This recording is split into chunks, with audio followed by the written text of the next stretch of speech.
brain, feel the adrenaline rush, going fist and kicks, the pain we can't hush. And then they find us, we're the real tough guys, breaking down barriers, we aim for the skies. Into the octagon, like a warrior I stand, train blood, taking hits as I command. The art of combat, I'm ready to go. Submission, knockout, that's how I flow. Unleashing the fury like an untamed beast, locked in a cage where strength is released. Striking precision, grappling with my the golden octagon. The stage we ignite.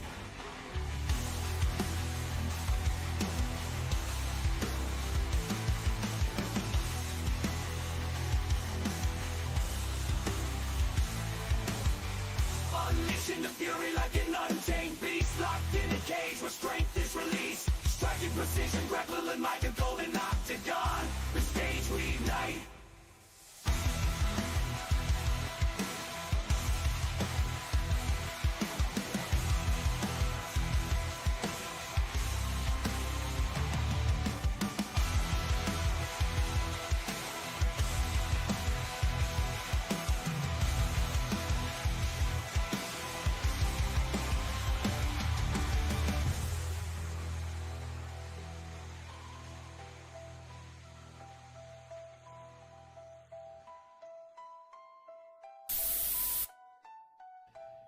And we are live.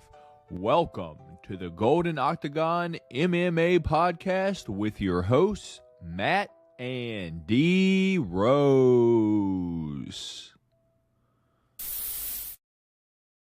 Nice. What's going on, everyone? Welcome to the Golden Octagon MMA Podcast. My name is Matt. D Rose is on that side of the screen, and this week the D stands for don't ask me about how testing out other platforms went when it comes to the podcast, because it was not good. With that being said, we appreciate you for stopping by here, hanging out with us here tonight. Still on StreamYard. D Rose, yeah, I'm surprised we're here tonight, to be honest, because last night I was just like, you know what? I'm done. Dude, I was so close to last night just being like, dude, forget it. And then I was like, let me see what free StreamYard looks like. And aside from having the duck in the top right and not being able to have a solid background, not really too much different. I can work around some other stuff, but we're here, we're live. We appreciate you. If you don't mind, hit that thumbs up button for us. D-Rose, how have you been since this past Saturday, man? No, things have been great this way. Man, I think I showed you. I actually had one of the better betting weekends that I've had in a while. I kind of came out won over like 200, almost $300 this past weekend off of, I was down to like my last $18 in my account. I ended up getting up over $300. So, I was pretty I was pretty pumped up. So what happened, I placed a touchdown parlay, like a 4-leg touchdown parlay, and I actually took a nap during the 1 o'clock game because, as you know, we were up late the night before, and I was up late the night before, and I busted my ass on Saturday as much cars I was selling, so I was tired. I took a nap. I woke up, man, and I looked down. I checked my bet slip, and that was the first thing I did. And I didn't see it in the recent slip, even though the games are still going. And I was like, man, that means, it must have missed or something. Yeah. One of the games must have ended early. No, it was in my account. All 150 was in my account off a $10 touchdown parlay prop. And then I just kind of added on from there. So, hey, I had a pretty good weekend. One of the best ones I had in a while. That's good, man. Good to hear. Because I know you were like, you're almost done, dude. You were like, I don't know if I can keep doing this. I don't know if I can keep doing this. Dude, there were multiple weeks where I was, like I said, depositing, 20, 30, and I don't normally bet that much, but I'm depositing $20-$30. I'm becoming a bone dry each time. Not even like a $5 bet to win $10. Like, that's all I was trying to do was just hit easy stuff, and I was still missing.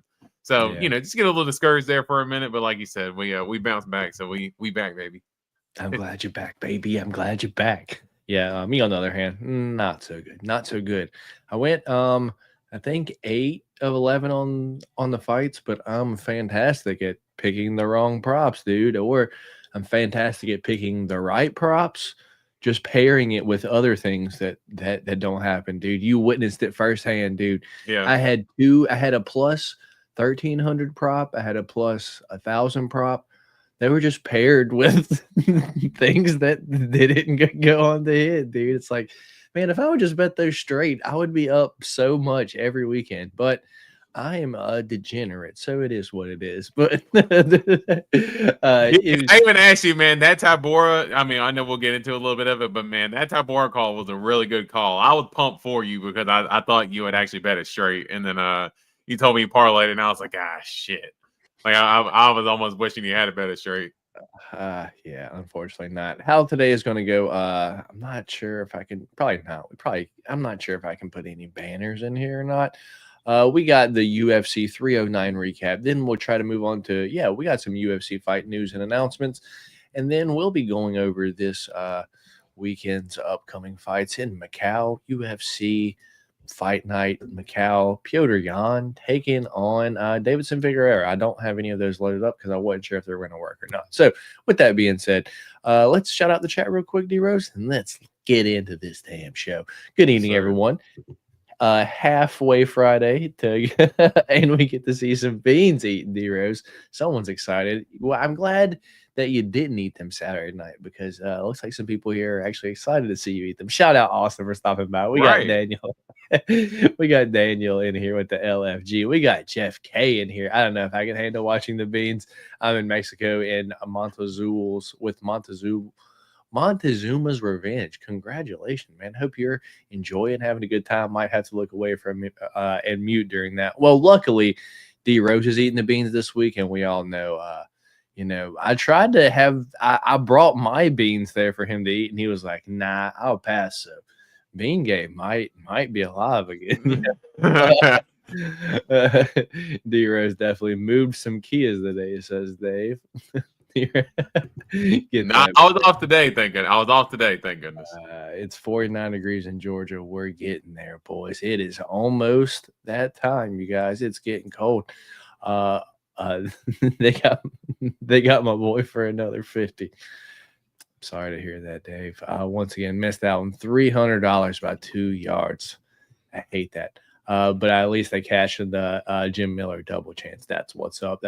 I had Jim Miller KO 1 or 2, and he ended up hitting Damon Jackson with the guillotine. I went 10-2 on 309 picks. Picked Ramiz over Mickey, and I was shocked. Yeah, so did D Rose. That one saved them from getting clean sweeped this past weekend. This Macau card is 3 a.m. For me. What about y'all? Yeah, me and D Rose are both in Virginia, still 3 a.m. for.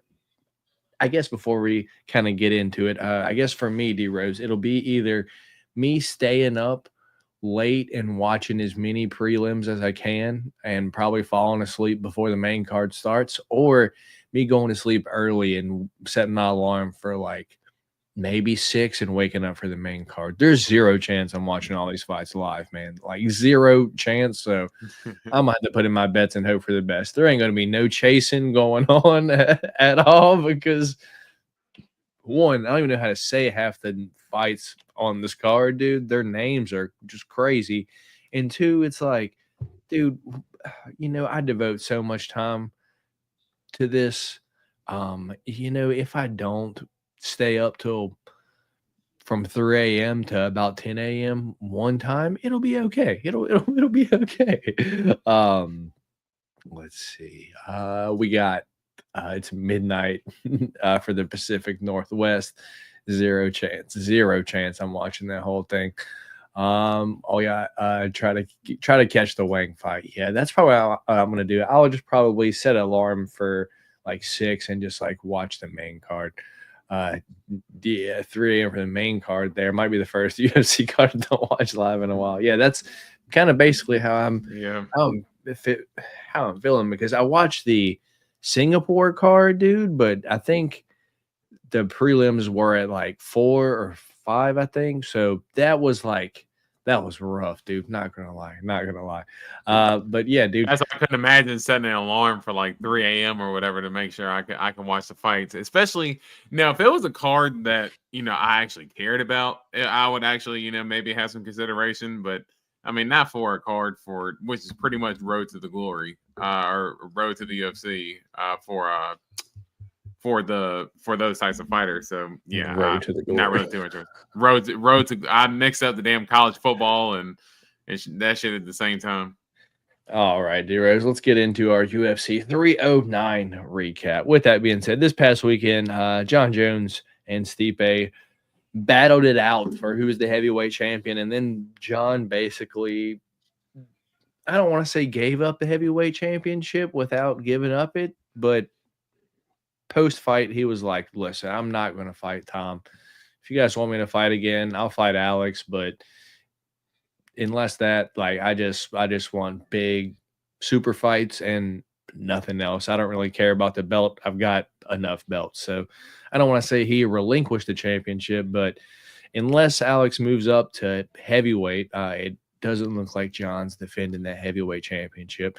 But aside from that, the fight itself, dude, if my parlays were still in, dude, I had the fight to start round 3. I had the fight over 1.5 in a few, and that would have hit.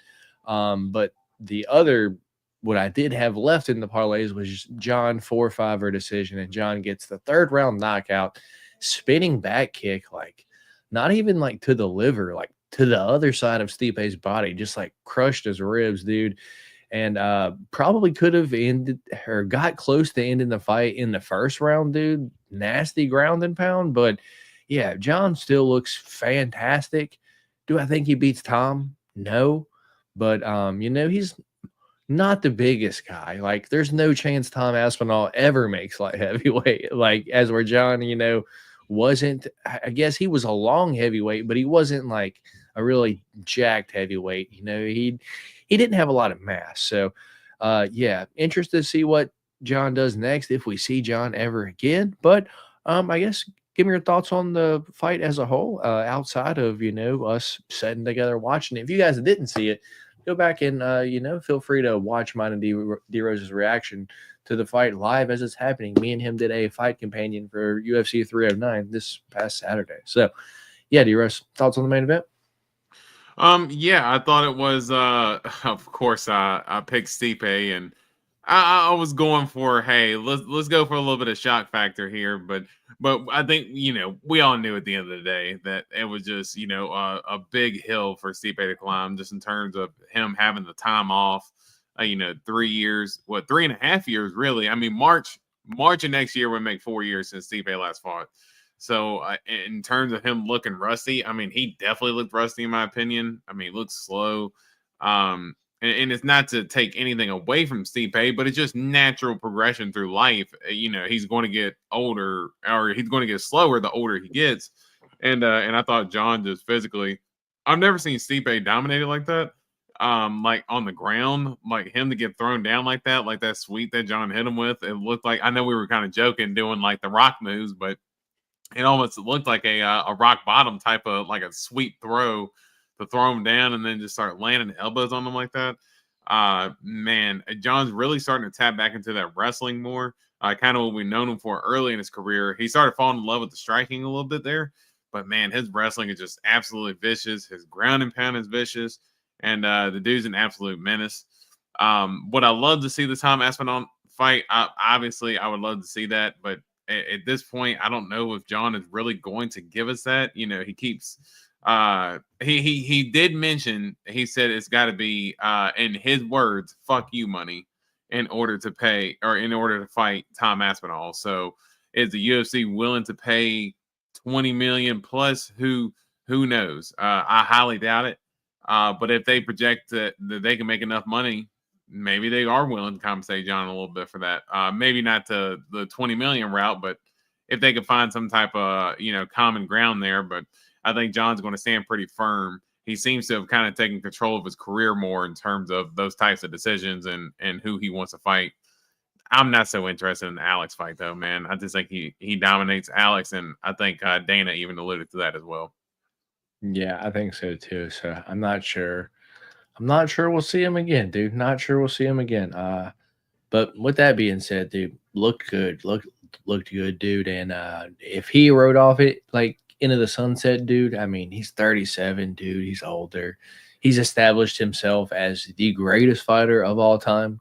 Like, and like I know just went through 2 weight classes, but just who he beat over the time that he beat through for all the time, just how long he stayed like undefeated, dude. It's just crazy to see. So if he rides off, truthfully too, there's nothing else that he has to do more to cement his legacy as the greatest of all time. Yeah. Like that's already cemented. So there's nothing else for him to really chase at this point, in my opinion, except for big paydays, and that's kind of what he's searching for at this point. Yeah, and all of that is a risk. So yeah, it's like for him to actually take an actual risk against Tom, dude. I just don't see it happening. D-Rose, you got the who Hefner room on it. little something. It was a little chilly down here. I had to throw something on real quick. Yeah. All right, so co-main event. Let's move on down to that. Or do you have anything else on the main? Yeah, out here with the Playboy bunnies. I'm just not man, could you imagine the Diddy case on Hugh Hefner would have been if he was still alive? That would be something to behold. All right, co-main event. Charles Oliveira, Michael Chandler. Man, none of us thought this was going 5 rounds, dude, and it almost didn't, dude. That 5th round got real close for Michael Chandler. I know you were cheering for him, dude, and I think he probably won the 5th round. And he gave the fans what he wanted with dude. It was almost like a throwback to the old WWF, or WWE when who did like the Suplex Express? Was it that fucking Brock Lesnar where he just did a suplex and then he kept his arms wrapped around? Yeah, it just kept doing it. Chris Benoit both had one of those. Yeah, him and Chris Benoit both did it. Yeah, that's like the UFC equivalent version of that, dude. Michael Chandler, Charles Oliveira hooked on his back, dude. Didn't stand up once, like full body weight squat from on the ground 1 time. Did it 2 times, jumped in the air, dude, and just landed on the on his back with Charles Oliveira there, dude.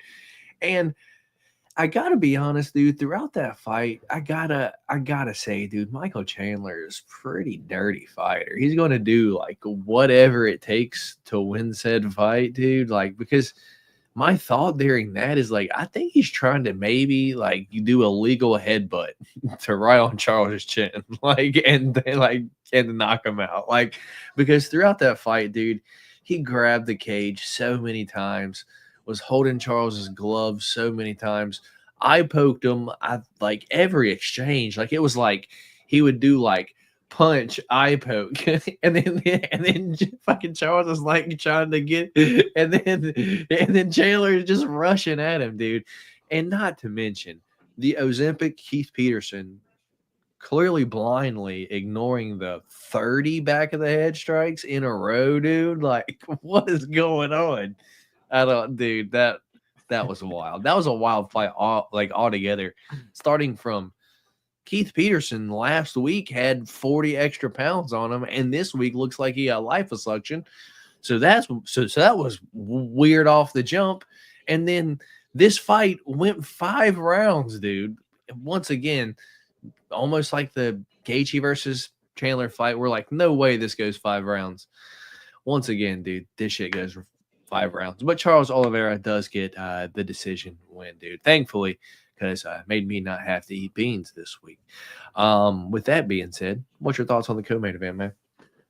To be fair, as far as it going 5 rounds, do you realize as long as Charles Oliveira had been in the UFC, that was his first fight where he had reached the end of 5 rounds? I mean, this dude has been in the UFC since like 2002. Like, he has not. To be fair, he didn't get a main event that was even a 5-round fight until like a couple of years ago. So, well, right, but that's what I'm saying. Like, main event against Kevin Lee, and then all the title fights that he had, and all that stuff. Like, none of those fights reached the end of 5 rounds. Like, but all of them were just absolute wars, and all ended in like the second or third or first, or something like that. But it just goes to show he's just one of those kind of like action warrior fighters.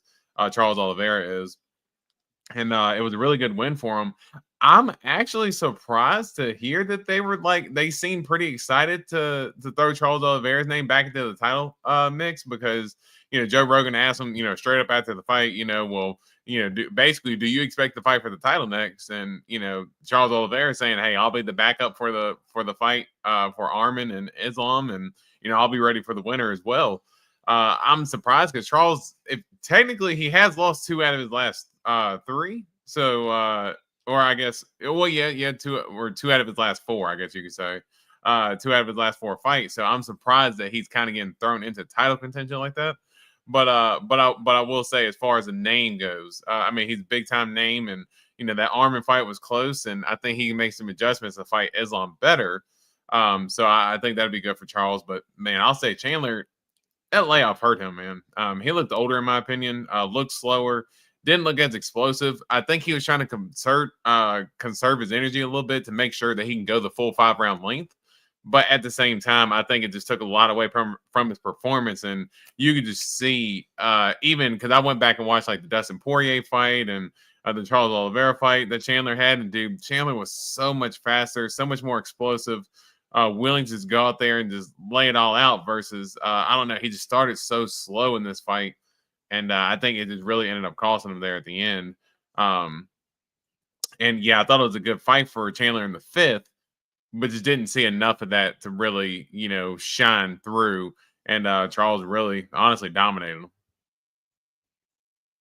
I agree. So, getting to Antoine. Speaking of Chris Benoit, the news came out. I was in elementary school in 2007.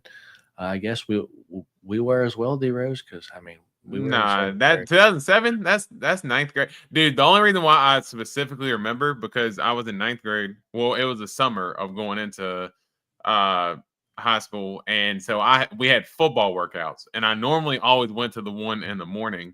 We had one optional morning or afternoon, and I went to the afternoon one, so I got back at like 6:30 or so, and that's when it was kind of like phasing out of watching wrestling at that point, but I was still kind of watching it a little bit. And I actually remember Vince McMahon announcing, because it was like a week or 2 prior, Vince McMahon did a thing where he had died like in a fire in a car or something like that, and then he basically came out the very next week and was like, okay, yeah, we're not actually faking a death this time. Chris Benoit did pass away, and it was just absolutely crazy to hear. Yeah, wow. You think this is actually Sean Shelby, man? Yeah, man. I mean, shit, Sean. I mean, what's cracking? What's cracking, man? I mean, hey, it looks legit to me, so I'm gonna keep rocking with it. Same. Appreciate it, Sean. We are big fans of the UFC. We're here every single week doing what we can to give our picks on these fights, entertain our fans. So shout out, and you Sean get Shelby. That's entertainment as well, Sean Shelby. So thank you, sir. Tell Dana I said what's up. Yeah, indeed. I don't know how Chandler made it through that fight without losing a point. I don't know how he made it through that fight without getting disqualified. Because Keith Pearson was high on Ozempic and not worried about the fight. I guess I would have graduated in 2008 if I didn't drop out. It's all right, Dave. I'm sure you're still a fantastic, outstanding young man. Yeah, there you go. See, I remember. Yeah, there you go. The limo blew up. Yep. See, I remember that. I still remember that. And then he had to come out and was like, "Okay, yeah, I didn't die, but Chris Benoit did." All right, we got Bo Nickel, Paul Craig. Moving on down to the feature fight of the main events this past weekend. Bo Nickel. I think my opinion of the fight was he looked a little small in there, but I know Paul Craig, came down from 205 few fights, but I thought he was probably going to be able to touch Paul Craig's chin and probably get him out of there. Unfortunately, it just he didn't really touch him until the 3rd round, and he did kind of hurt him, but I don't know if Bo Nickel has enough power to finish many people, if anyone, at 185 that's actually UFC level. So it's kind of an eye-opener. And an observation that I made during that fight was he didn't look like really that he belongs at 185. Just his body as a whole. Like, it looks like he could have taken that fight on short notice, still made weight. I do think that he could make 170 if he got under the right, diet, and nutrition and shit. But yeah, I don't think he's going to stay undefeated long if he continues to move up the ranks at 185, dude. There's going to be people that can stuff the wrestling and box him up, man. Paul Craig just wasn't that guy. I'm surprised the fight didn't end up on the ground at any point, which is odd. But Bo Nickel does win by decision. What are your thoughts on the feature fight and Bo Nickel, Paul Craig, man? Yeah, well, I think eye opener was the right word that you used, just in terms of you just see how green Bo Nickel really is. Now, I did like the fact that he was actually willing to stand the whole time and actually throw. But I think at the same point, I kind of went back and I actually watched that fight again just to kind of like get a feel for it. Because I remember watching it in the moment and I was kind of like, yeah, it was a good performance from Bo Nickel. But I remember us sitting here watching it. It was kind of a slow and boring fight. So I wasn't really like, wasn't really feeling it too much. Man, you can absolutely see, man, I'm just chilling. I'm comfy. This ain't the curtain. This the rug, man. You gotta get it right.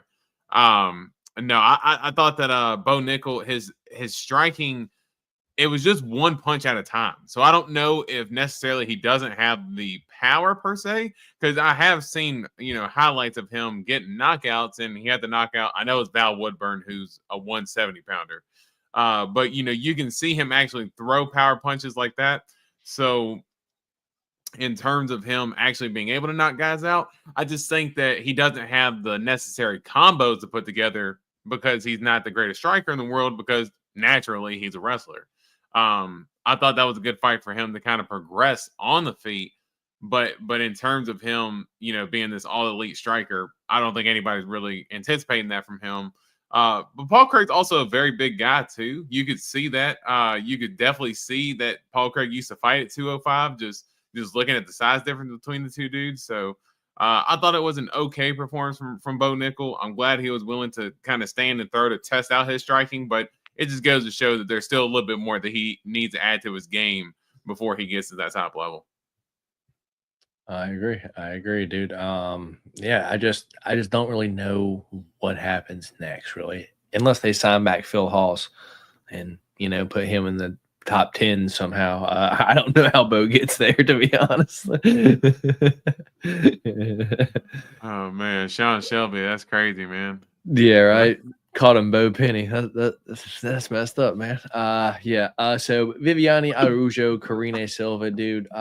Yeah, dude. The odd part about this fight is, I said on Change the Cheddar, man. I was like, if this fight is striking like on the feet all 3 rounds, it's gonna be real close, and Vivi probably wins that fight. And dude, Karine Silva just could not get it to the ground, dude. She was looking like Herbert Burns out there. Not quite like Herbert Burns, but at one point near. I was like, dude, is she gonna get up, dude? She was doing anything to get it to the ground. And dude, Vivi just showed her vet experience. She might be 38 years old, but she's still a dog. She's still gonna go out there and she's still gonna throw leather at you. Yeah, dude, I can't believe I picked against her, but yeah, hopefully we get a better price on Karine Silva in her next fight. But yeah, Vivi Araújo wins via decision, upset everyone's I guess picks, parlays, all their picks this weekend. But thoughts on this fight? Yeah, I'm sure it did bust most, because I had a small little parlay on there with Karine Silva that ended up well, it got busted earlier in the card anyway, but yeah, I thought it was just a true veteran performance from Vivi. She was really able to stuff the takedowns, and Karine Silva, there at the end of the first round, Karine Silva was starting to land some big shots, but man, that another eye opener about how bad Karine Silva's striking actually looked when it came to when she couldn't get the takedown. Now, if she's able to get the takedown, it seems like she can kind of mix everything well.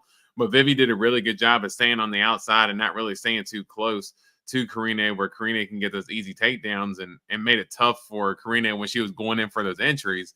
and man, just had kind of Karina, kind of slipping and falling all over her feet. And when Karina started doing the butt scoot thing in the third round, I'm like, dude, this fight is 1-1 right now. Like, with a chance for you to win this fight in the third round, and you're sitting there doing butt scoots and letting Vivi just kick your leg while you're letting the round pass by. So that was kind of an eye opener for me, for Karine to say, man, she could definitely be the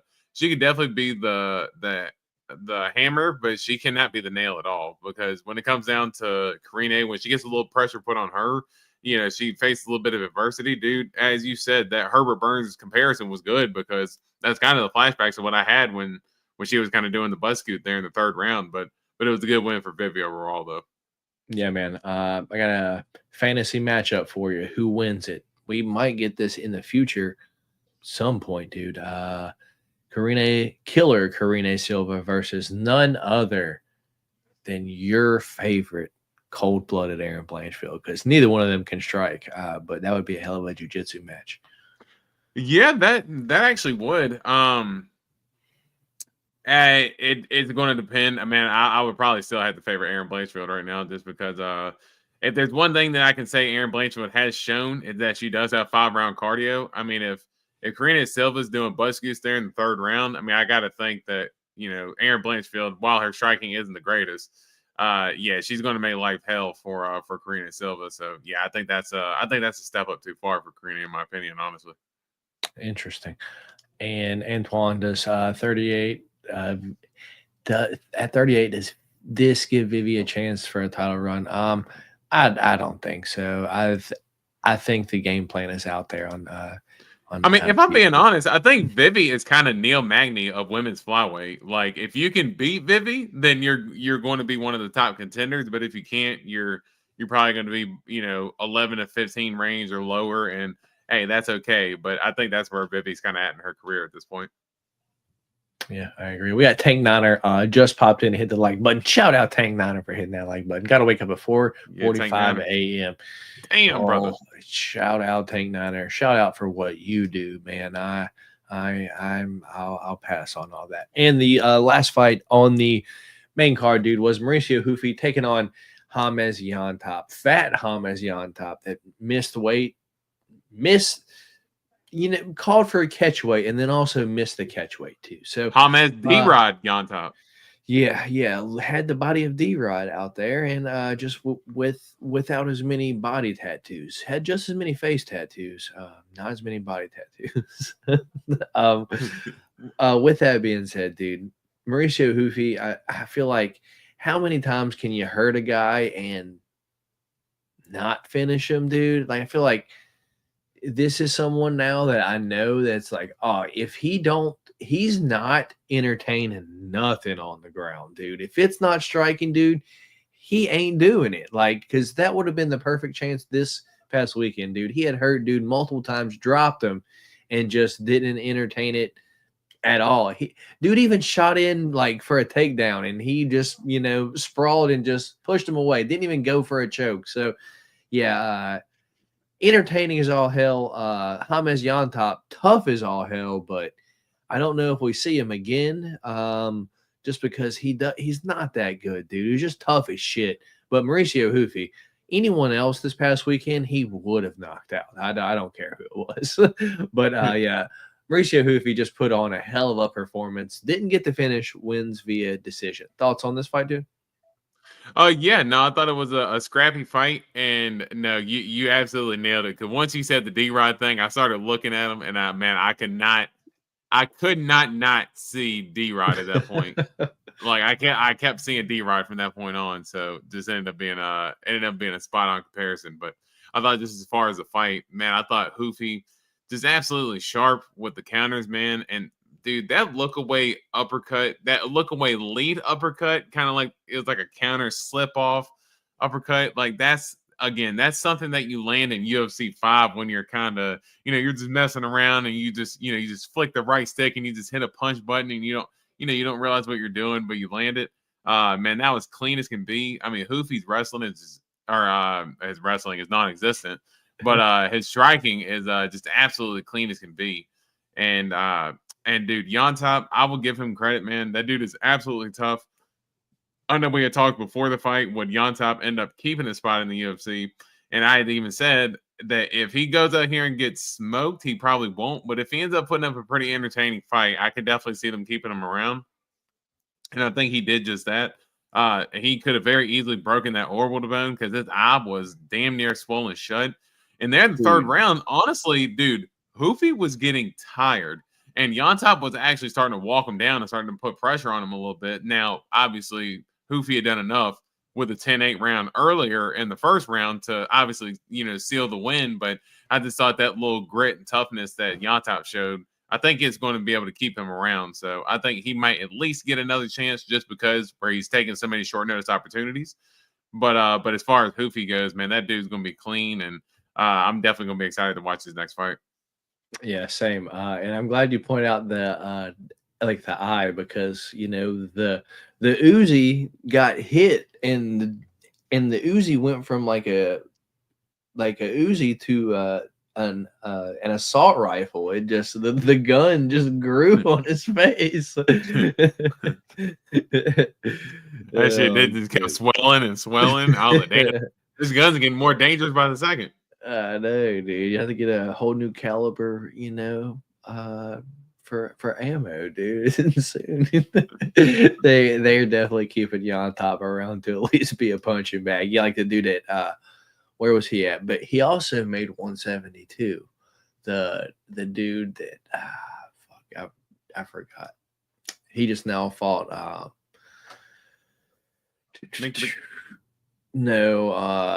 the fat dude that got signed like off a contender series for just getting his ass beat for 3 rounds. And the heavyweight dude. Yeah, I know exactly. I know exactly who you're talking he's about. Like fucking light heavyweight, and like he was so proud of himself, but he got beat up still. He's just doing this shit.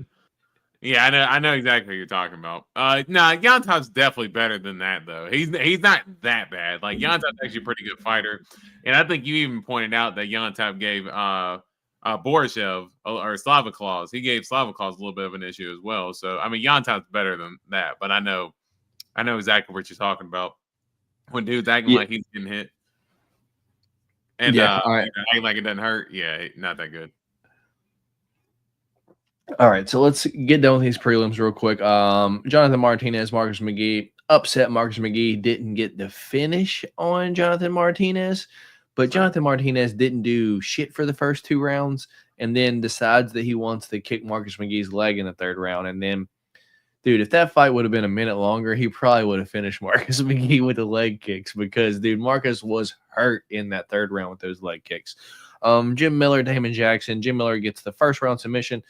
I needed him to get the 1st round knockout, but I think he was tagging Damon Jackson up a little bit, and Damon Jackson decided to shoot in, dude. And if there's one thing that Jim Miller's got, it's that guillotine, dude. He's got a ton of submissions, dude. I think most finishes, most fights. I don't know. He's got a shit ton of finishes, but probably the most fights in the UFC, I believe.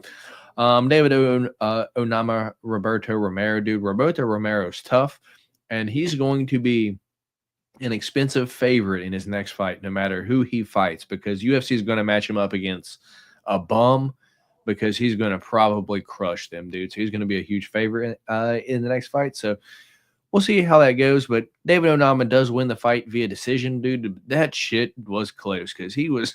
That was a fun fight. Onama. Yeah, dude. I think David Onama is just an idiot, dude. Like he is, but I swear because he's annoying. He is annoying and he makes dumb decisions, but I swear his fights end up being pretty fun each time. So if there's one thing I will give him credit for, him and JSP didn't have quite the Max Holloway moment, but he's delivered a couple of those. Nate Landwehr, and now this one with Roberto Romero. I mean, his fights they deliver. Yeah. Marcin Tybura, Janana Janice, dude. This is I was right on it, dude. I just right on the money. Parlayed it up with the wrong things, dude. We got round 2, in between round 2 and round 3, Marcin Tybura, doctor stoppage via KO. Dude, cut Jonathan Denise's eyes all not his eyebrows. It was like cut on his eyeball, dude. It looked disgusting. Both of them. Both of them were like wild. Like it looked absolutely gross. And dude, I was surprised. Like we were sitting there screaming, like, please stop the fight. Like, how has this fight not been stopped yet? He ended up getting picked up. Herzog was like, let him die. Johnson Janice ends up getting picked up by his cornerman, which, as you said, that is an illegal. Like, you cannot do that. The fighter has to get up under their own will. So I'm like, dude, how is this fight not stopped? But rightfully ended up being stopped, and that was the right call. Dude, I feel like it's Herzog. Herzog's going to let you do whatever because Herzog is. I mean, and we'll talk about her, for this upcoming weekend's fights. But Herzog, like, let Yan Xiaonan like die 2 times in her fight versus Zhang Weili, dude. Zhang had choked her out at the end of 1 round. She couldn't get up at all. Like her cornerman picked her up, and then like I think it was like the 4th round, Yan like beat her to like Zhang beat her to like a inch of her life, dude. So it was just crazy that both those are Jason Herzog fights. That something like that happens. Like, hey Herzog, you're a good ref, but you shouldn't be letting cornermen pick up the fighter off the ground if they can't get off the ground in between rounds. It's kind of fucked. Yeah. And then finishing off these, dude, early prelims, Ramiz Brahimaj knocks out Mickey Gall in the 1st round. I can't believe that happened. Oban Elliott knocks out Basel Hafez in the 3rd round after beating him the first 2, dude. But there was a judge that had Basel Hafez 2 rounds. I don't understand it. And the first fight of the night, Eduardo Mora wins via decision. I know you didn't watch those 4 live. I don't know if you went back to watch them, but any thoughts on the prelims or anything from this past weekend, man? No, I just went back and watched the really just the Oban Elliott finish more than anything. But I was surprised to see that there was a judge that had Basel Hafez up 2 rounds of nothing. But and I think that might be the end for Basel Hafez in the UFC as well. I mean, that's 3 losses in a row. I mean, I know he had the decent performance against JDM. I could have swore he beat Mickey Gall, no? Oh yeah, no, that is I'm sorry, you're correct. He did beat Mickey Gall, but it was it was a really close fight. But I can still see that being the end for him in the UFC because I think I don't know, his performances have been a little bit lackluster up to this point. But as far as the other fights, you're right. I did not get to see him, and I did not get a chance to catch up to him.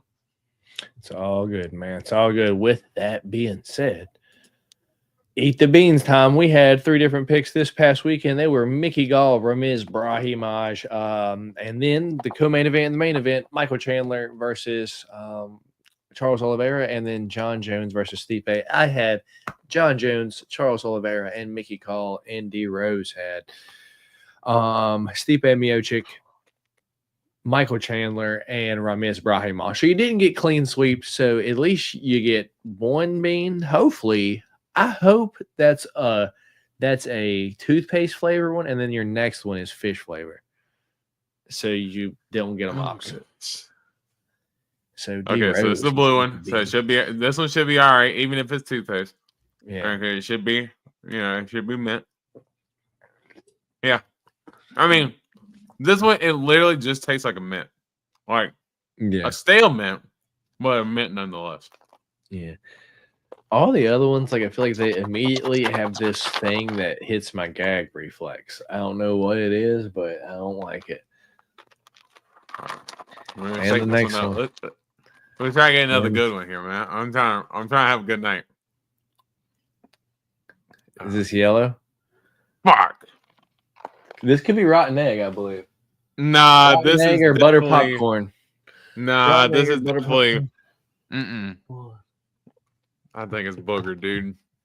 Is it green or is it yellow? Yeah, it's green. Oh wow, that's green, man. Hopefully it's booger, dude. Oh gosh, I'm scared now. Y'all look that way. No.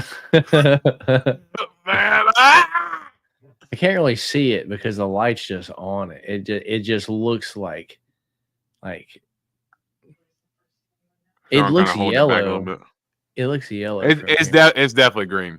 It's definitely green. Yeah. Oh gosh. All right. Booger. Oh gosh. Booger. Booger. Booger. Booger.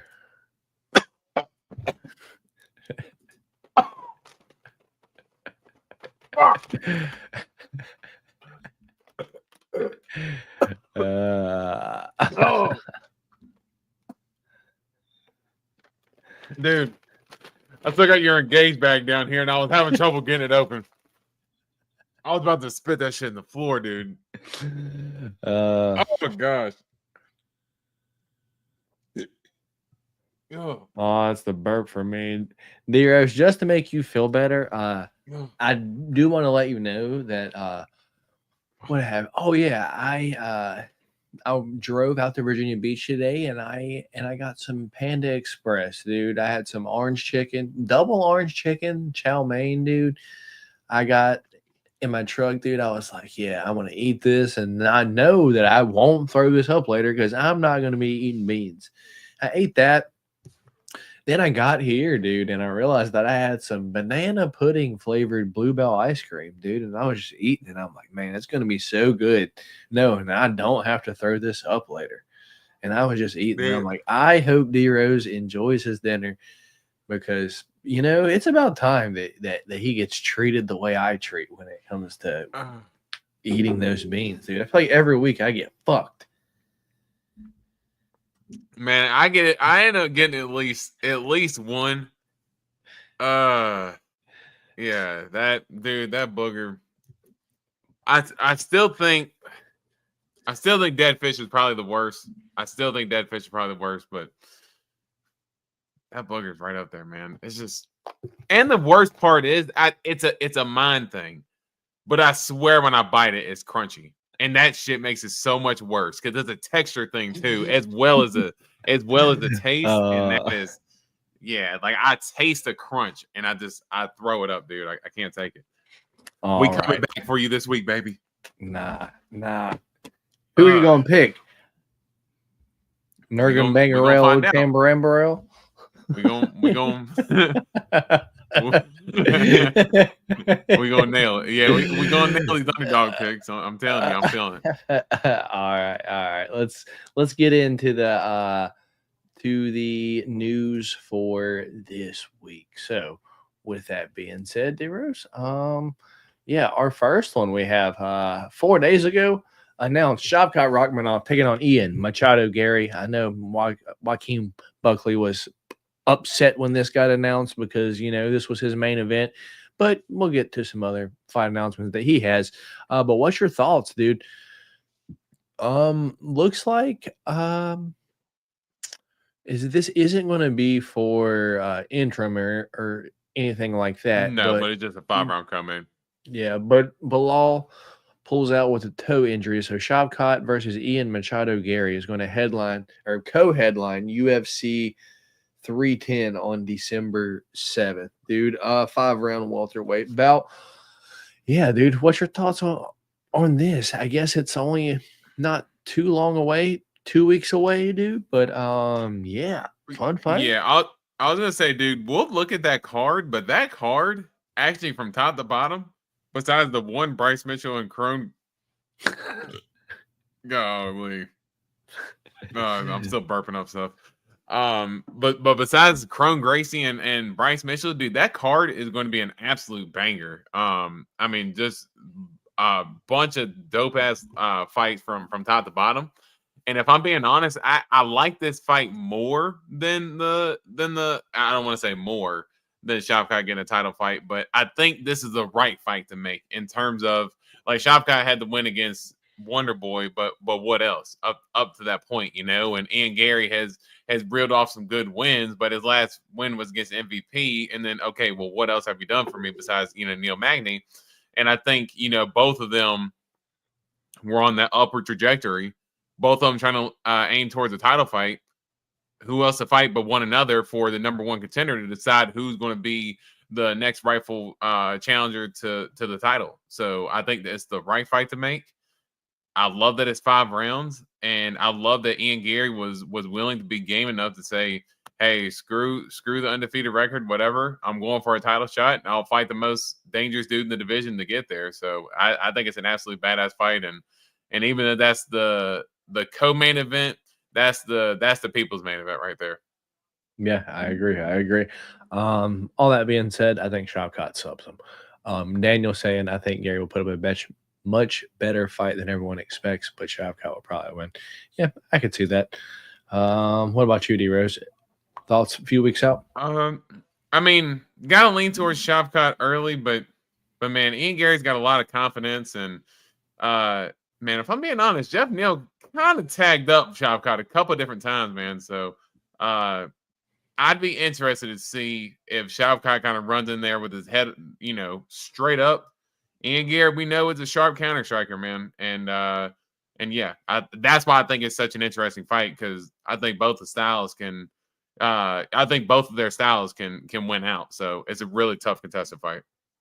All right. We'll move on to the next one.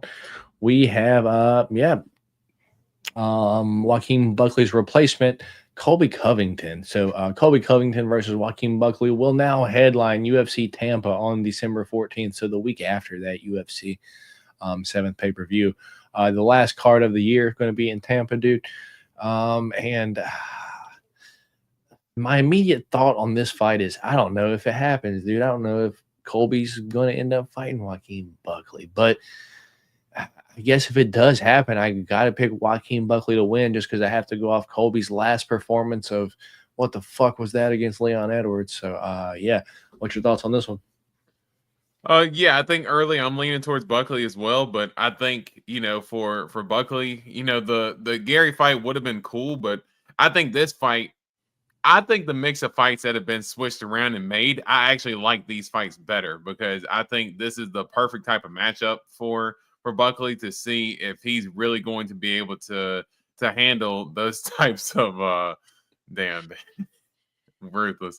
But no, I think Buckley, this is the type of matchup. He hasn't really fought a heavy wrestler type of fighter. And now Colby didn't really go for too many takedowns in his last fight. You almost think he just kind of went in there to try to take the easy title fight and then get the money and then get out of there. But man, Buckley ain't there to play around, dude. As you saw in that third round against Wonderboy, some people could say that he was down in that fight, but he was still going for it and got the knockout in the third round. So I love the aggression that Buckley fights with, and man, him at 170 is a problem right now. I agree. That's all the results from this past weekend. We'll run through those real quick. See if there's any cool pictures of that one, dude. Cold as hell. Oh. Yeah. And this, what the fuck is this? Added to UFC 310. And this is on the main card, dude. I don't know why. It's not, but I love me some Thug Nasty Bryce Mitchell, dude, but last time we seen Crone Gracie, he hadn't improved in the slightest, and he was trying to pull guard, and just Charles Jourdain just went into his guard and just beat him up, just stayed safe. It showed that, if you're just a pure jiu-jitsu fighter, you don't have anything else, dude, it doesn't really work in at least men's MMA. It kind of works in women's MMA because a lot of the females just don't know what to do. But in men's MMA, I just feel like it's easier to stay safe when you're on top. And, Bryce Mitchell, excellent wrestler. I really don't understand this fight. I got Bryce Mitchell easily winning this fight, dude. But I guess it's on the main card of UFC 307. We'll see it in a couple of weeks. What's your thoughts here? Yeah, I don't know why it's on the main card. Again, I'm with you. I'm a Thug Nasty fan. And, I even watched him on the Ultimate Fighter. The Stipe and DC were the coaches during that season. And, I've loved Bryce Mitchell since he's been in the UFC. Have I picked against him in a couple of matchups that I think he shouldn't be favored in? Yes, but in terms of everything else, I'm a fan of him, but this fight should not be on the main card for any reason whatsoever.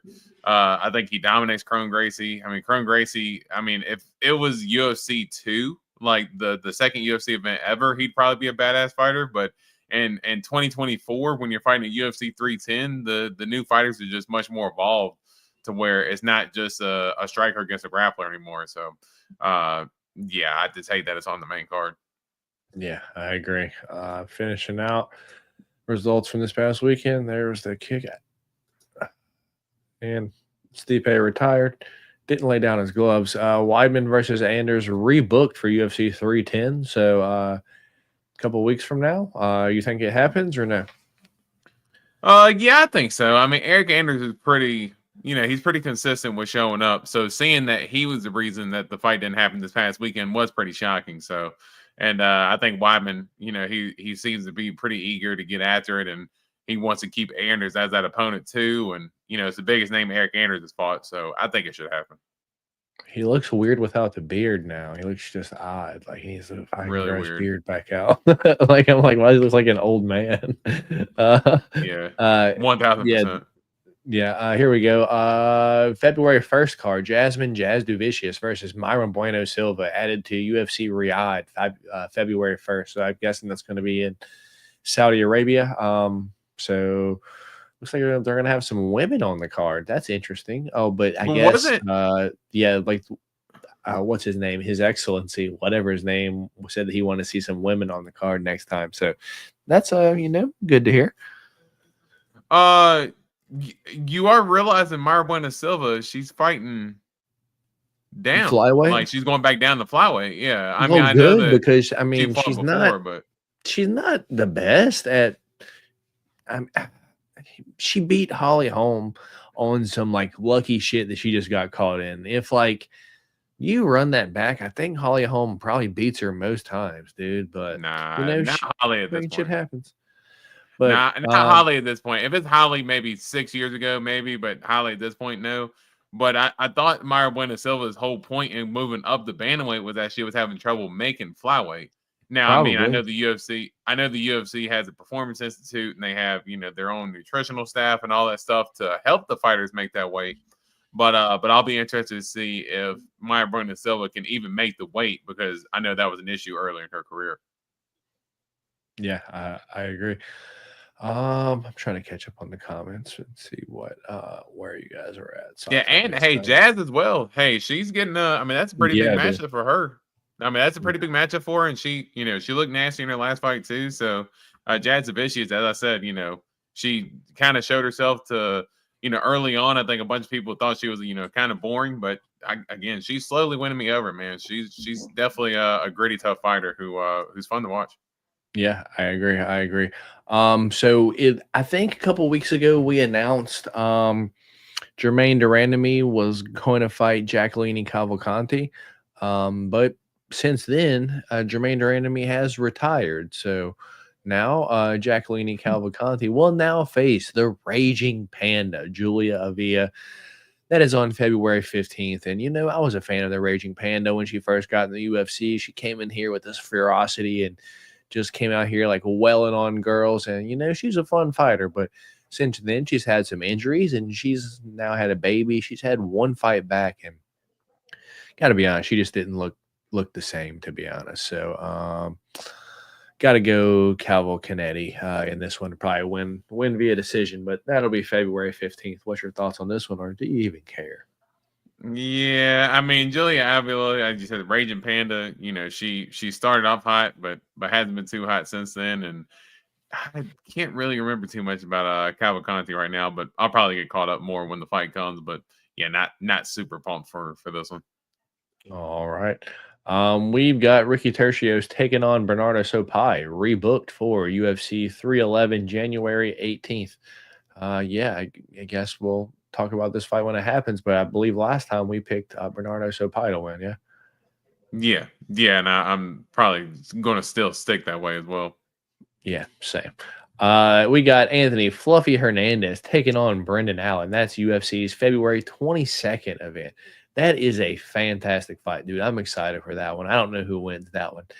But it's a perfect matchup for Fluffy. It's a perfect matchup for Fluffy because it's like, this is going to let us know, like, Fluffy has been able to do the things that he's been able to do to what some people would say lesser competition in 185. But if he's able to do what the pressure and the wrestling and the submissions and all this stuff, if he does it against Brendan Allen, yeah, I think you can very well say like Fluffy might be one fight away from fighting for a title next. So that's a well-matched fight. I agree. We've got Shamil Gaziev taking on Thomas Peterson. That's going to be Riyadh February 1st. Do you care about that one? Yeah, I do not. All right, we'll move on to MMA Orbit. Shout out MMA Orbit. Darren Till says says Kamzat will be in attendance for boxing match. Yeah, I don't care. I don't give a That's damn. this weekend. That's some other shit. Let's see if we got any other news here. I did see a comment see. where someone had said, just while you're going through that, someone said that Michael Chandler was blue collared Nate Diaz, and I can't get that out of my head now for like him kind of being like a cultural icon for UFC, but on the blue collar side. That's yeah, it got stuck in my head, so now I keep calling him that. Yeah, I guess we'll bring this up. New UFC glove to return for fight night events. Old gloves will be back for 310. So for the rest of the year, if there's only one more pay-per-view, but going to be the new UFC gloves for the remaining 2 fight nights of the year, and going to be the old gloves for the last pay-per-view of the year. So what's your thoughts on that, D-Rose, while I'm scrolling through here? I mean, did that not seem fishy that the same week that John Jones fights and he's trying out the old gloves, that all of a sudden they want to go back to the regular gloves? I mean, I'm no conspiracy theorist there, but something ain't adding up to me. Yeah, just odd, dude. And I must be the only one, but I actually like the gold gloves. Like, I thought the gold gloves actually looked pretty cool in a fight, and I thought it made it brought a special feeling to me anyway when I saw the gold gloves. Like when I saw Max and Ilya face off with gold gloves on, like I was like, whoo! Like I was getting pumped up. I was fired up for it, So not to say that the gold gloves made that much of a difference, but I thought it added a nice little element to it that I think they took away unnecessarily. Yeah, I agree. And the last one that I know that I saw because it was announced on her Instagram, my girl, Crispy Carly Judice, is returning. I think it was February 12th card, February 11th, some shit like that. But it is the February card. And she's taking on someone that, dude, if this line is anything under Carly Judice minus 300, dude, it's going in every parlay. She's fighting Julia. I don't know. Juliana Killer Miller, dude. So Crispy Carly Judice taking on Juliana Miller, dude. And dude, unless Miller's striking has got significantly better, and I don't think it has, dude, Carly Judice is going to box the shit out of Juliana Miller. What's your thoughts on that? I don't have any pictures or anything. Yeah. Like you said, Juliana Miller is probably going to end up getting steamrolled. And if I'm being honest, I'm surprised Juliana Miller is still in the UFC, even though she is a tough winner. At the end of the day, I just don't think she's that good. And yeah, Carly Judice is probably going to end up piecing her up. Maybe not that big. Maybe not Bo Nickel favorite big, but yeah, she could probably she's probably going to end up being a big favorite. Judice will be. Yeah. And Antoine, I think Jasmine runs into issues when she has to face a girl that has really good footwork and striking, like Manon Fuhr or like Rose or something like that. Or mate, well, I think as far as he's saying at 35. But Jazz fights at 25 though. Yeah, I think at 35. But that's probably what he was asking though, because that's as far as at 25, I mean, we did see her get pieced up by Natalia Silva. I could see that being an issue. I mean, honestly, we saw how Rose got taken down against Aaron Blanchfield. I wouldn't be surprised if Jazz would be able to do that, but I do think against most of the other top of the division, I do think Jazz is going to end up having some problems, especially because she's 37, 38 years old now. So time is working against her at this point for sure. Yeah. You think Armin's got a shot against Islam?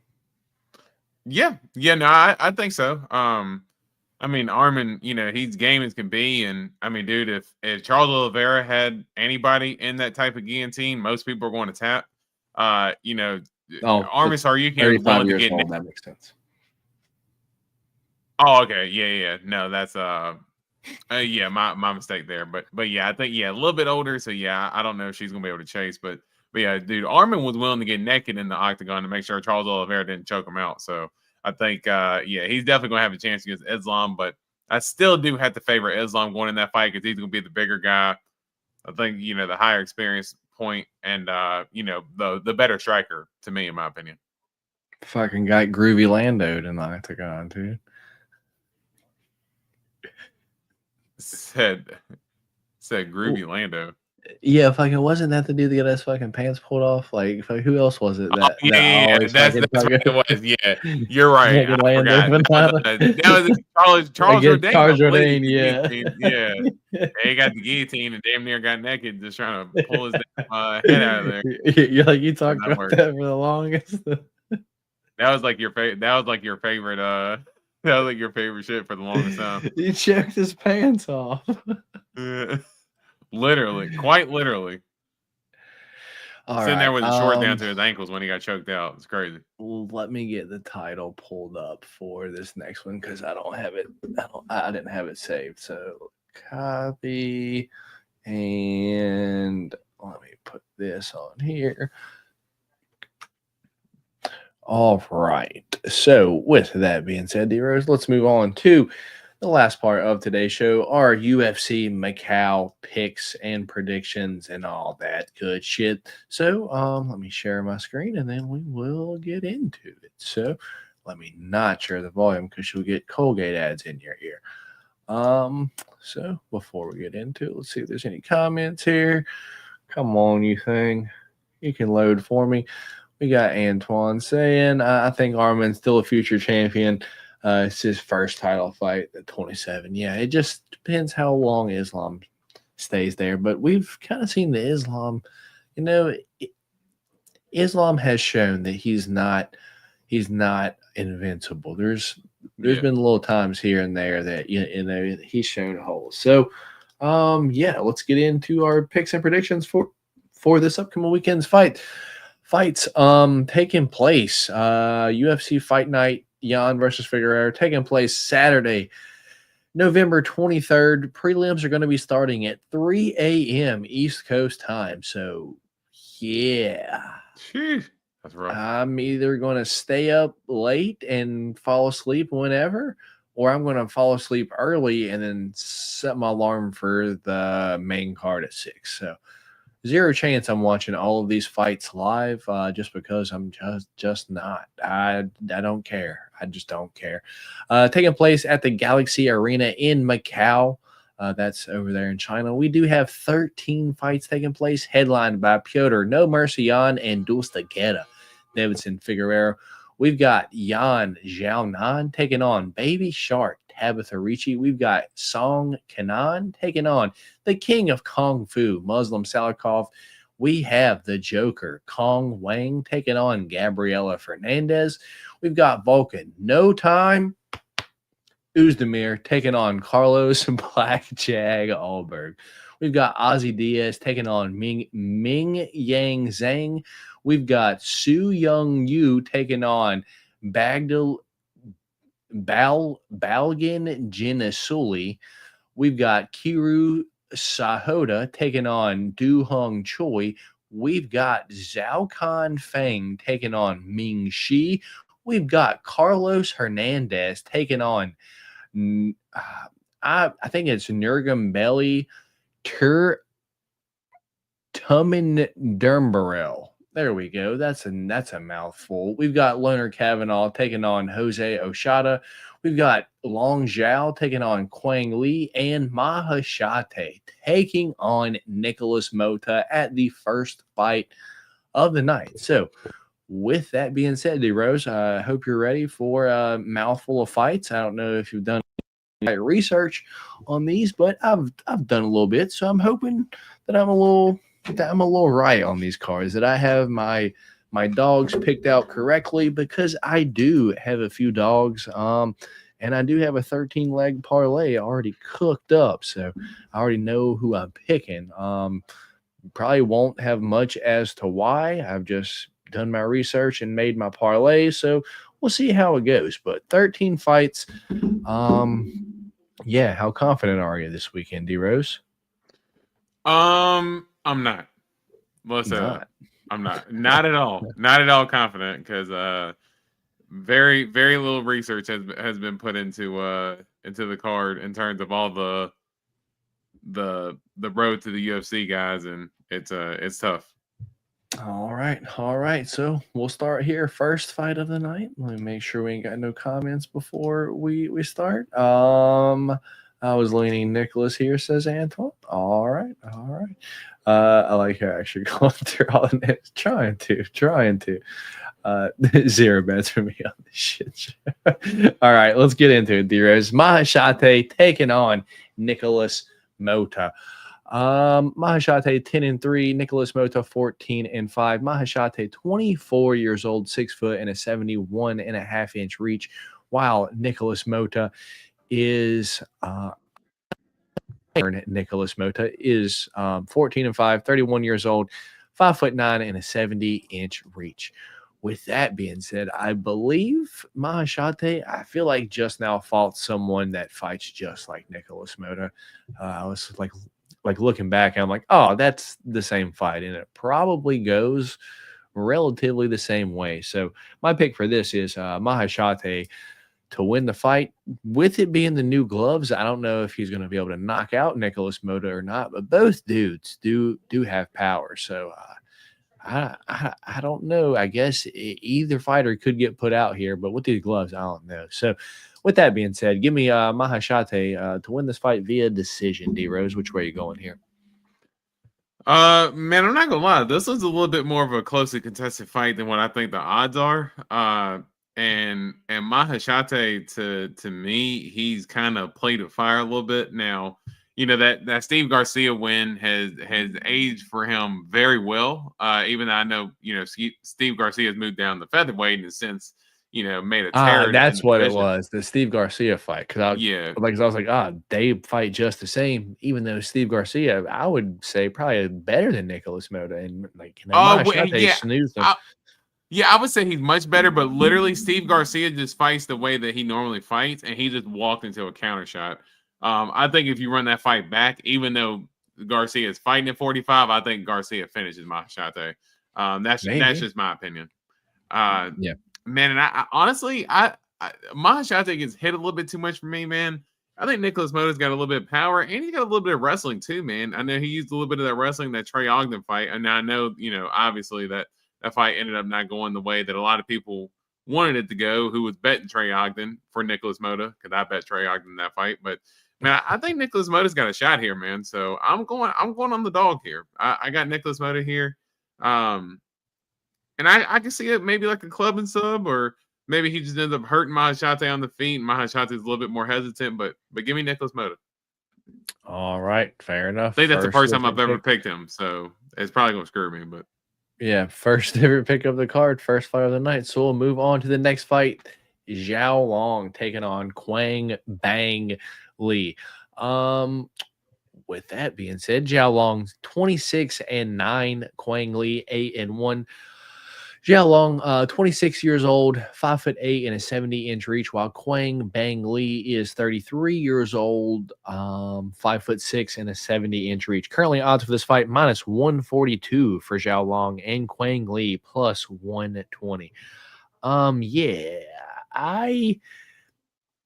This fight could go either way because both guys are rather no.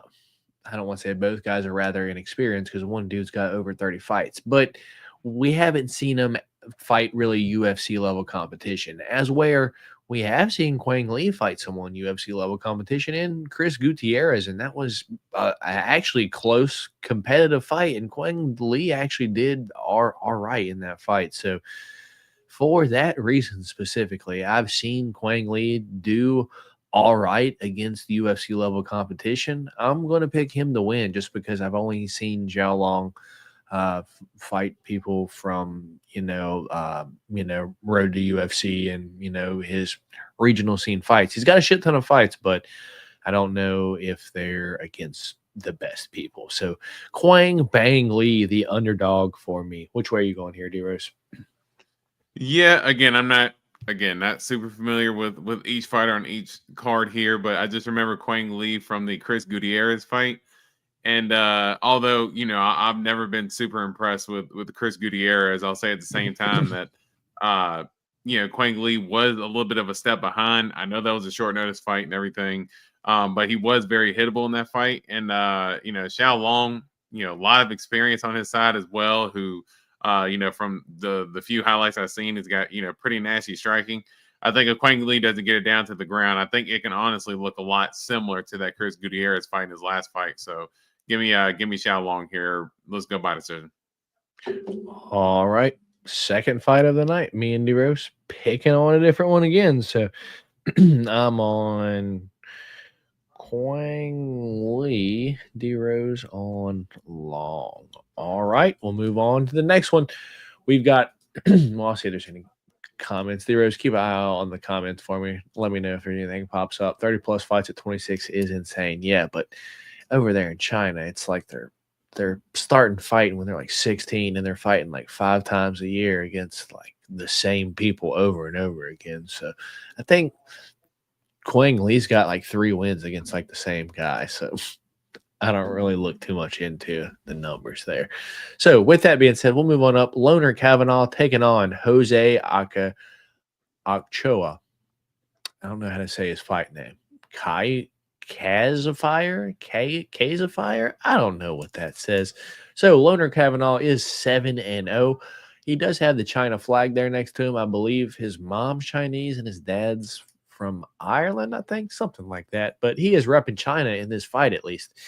He is currently, let's see, Loner Kavanaugh, minus 360 favorite, 25 years old and 5'4", while Jose Ochoa, Kaiser, dude, that's such a weird name, is currently the underdog at plus 285, 23 years old, 5'7", and we don't have reaches there for some reason. I don't know. That's odd. But with that being said, I remember Loner Kavanaugh fighting on the Contender Series this past season, a few months ago now. And yeah, I picked the other dude to beat him, and he went out there and knocked dude out. So I was really impressed by him. And just looking back through his fights, he has a lot of later knockouts. So wouldn't surprise me if that happened here. And, I guess UFC kind of pushing him as where, they're putting him on this China card as he is kind of repping China here. So give me Loner Kavanaugh. Let's go 3rd round knockout here, just because he has some late finishes, and he does carry his power late, and it is at 125. So yeah, give me Loner Kavanaugh, the favorite, 3rd round knockout. What's your thoughts here, D-Rose? Yeah, again, not much about Jose Ochoa, but I do remember Loner Kavanaugh from that Contender Series fight, and I think he was not a big underdog, but he was a pretty decent underdog going into that fight. I think Ho was like maybe every bit of minus 200 favorite, going into that fight, and Loner Kavanaugh was a pretty decent underdog, and his striking looked sharp, power carried at the weight class as well. So yeah, I want to go with Loner Kavanaugh here by knockout. All right, we're agreeing on the first one tonight. Look at that. All right, we'll move on up to the next one. D-Rose, I'm gonna go pee real quick. Do you mind announcing this one, and I'll have the next one pulled up? I'm gonna go pee, and then I'll be right back. Yeah, that's as the toughest name on here. You D-Rose, I was fucking with you. I'm not gonna do that. Yeah, I was like, I was like, no way you're about to do that. Here we go. We've got Namgarel Tumendumbarel. I think that's how you say it. Namgarel Tumendumbarel. How does it sound? Namgarel Tumendumbarel. Sure. That sounds about right. So we have Namgarel Tumendumbarel taking on Carlos Hernandez, dude. So Art of Knockout Nambarel Tumindumbarel, is currently the underdog. He is plus 160, while Carlos Hernandez is the favorite at minus 192. That's odd because I saw this last week, D Rose, and Carlos Hernandez was plus 150 plus 150 underdog. So this line is completely flipped to Carlos Hernandez side. And so let's get into it. Carlos Hernandez 9-4 overall, currently the favorite, 31 years old, 5'8" and 67-inch reach, while Tumindumbarel is currently the underdog, plus 160, 26 years old, 5'7" and a 71-inch reach. Yeah, I looked into this one, and Tumindumbarel 8-0. He's got all finishes, dude, and he throws such wild shots, dude, and oddly enough, he has a few submissions. I don't know how the fuck the fight got there, because when you watch this dude throw, it's just like, do you remember Claudio Hiberio, dude? He just throws everything, and it's just so wild. It's kind of like him, dude. I don't know how he's won any of these fights. So I guess he's live in the first round, but Carlos Hernandez, when he does lose, it's in the first round. So how I expect this fight to go is 90% of the time, Tumindumbarel wins round 1, and Carlos Hernandez wins round 3. We're trying to figure out who wins round 2 there, because I believe Tumindumbarel is going to get taken down at some point in that second round, and he's not going to get up. So I guess give me Carlos Hernandez to win this fight via decision. I'll go with the line movement.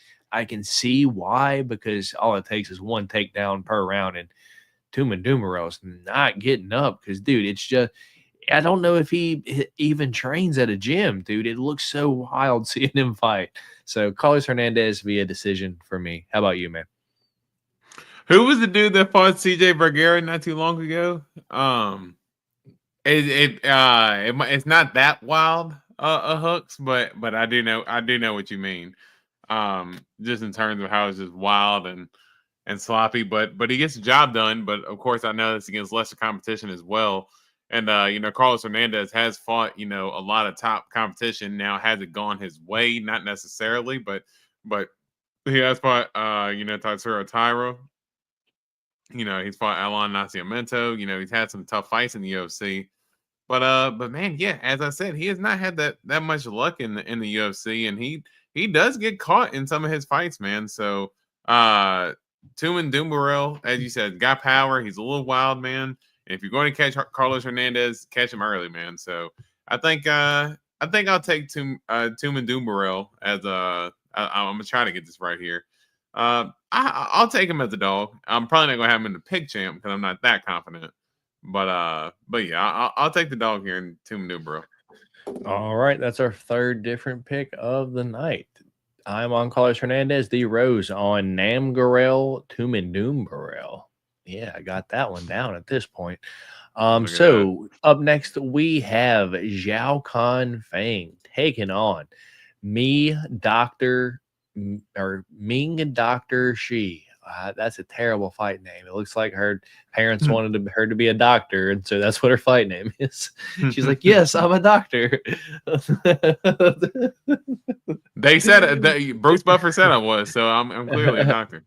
Yeah, so pretty much into the road to the UFC tournament here. We've got Ming Shi currently plus 300, the underdog. Zhao Kan Feng minus 380, your favorite. Yeah, Zhao Kan Feng 10-2 overall. Ming Shi 16-5.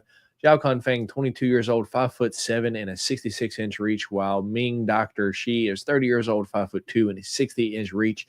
And I'll stop right there, dude. I watched Zhao Kan Feng fight, dude, and she uses her range like you want a fighter to use her range. And that being said, fighting a girl that's 5'2", that when I watched her fight, dude, she was trying to shoot in for takedowns, but had no luck against someone that was her size. I can't imagine her trying to get someone down that's much bigger than her, that she's not going to be able to get close to. So not too much research in this fight, but give me Zhao Kan Feng to win this fight via decision.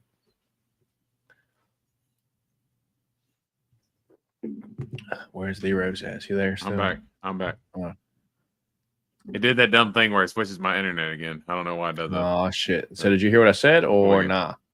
I heard all but probably like the last 20 seconds or so. I faded out there. All right, I got Ming. I got Zhao Confang to win this fight via decision. Okay.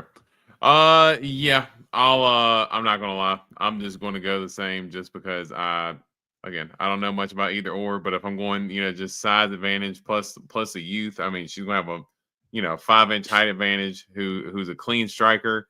The people in China, I wouldn't say they're the greatest of wrestlers.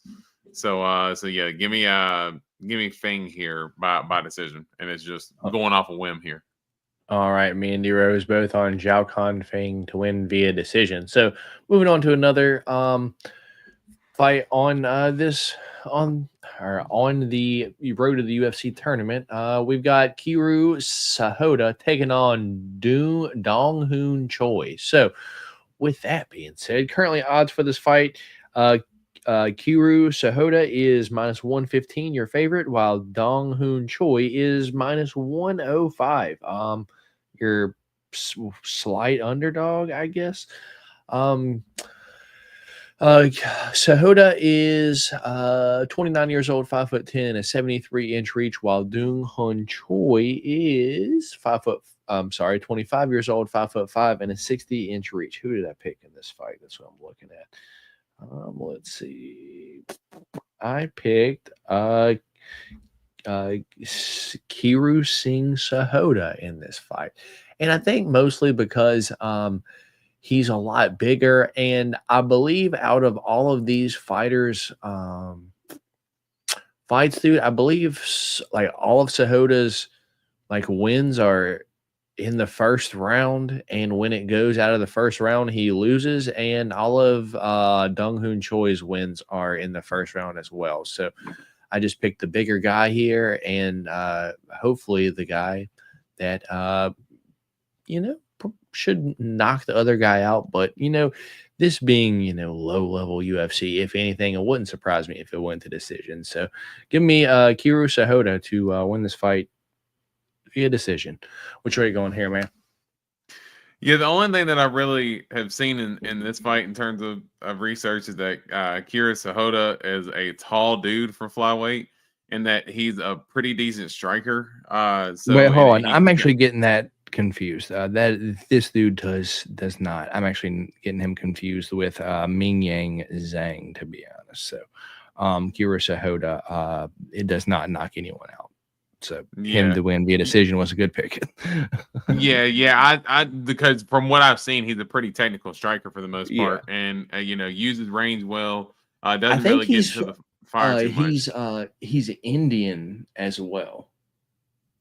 Yeah, I didn't. I didn't know that. So, but yeah, just from little research I've seen. So yeah, give me Kiru Sahota here, and I think the same thing by decision. I just think you'll probably see kind of like a technical point fighting striking match, and Kiru Sahota will take the decision. All right, Dave's on hot dog. All right, we'll move on to the next one, being Dong Su Young Yu taking on. This is a fun one. Bear Gang GLSE, dude. That's a cool name. Bear Gang. It's different. On fucking DraftKings, it's spelled BAERGENG. And on Tapology, it's Balgan Genusoli. Man, I like the DraftKings one way better. It's fucking Bear Gang GLSE. It's like two different names. Dude, Bear Gang sounds way cooler. Bear Gang. Bear Gang, you're simple.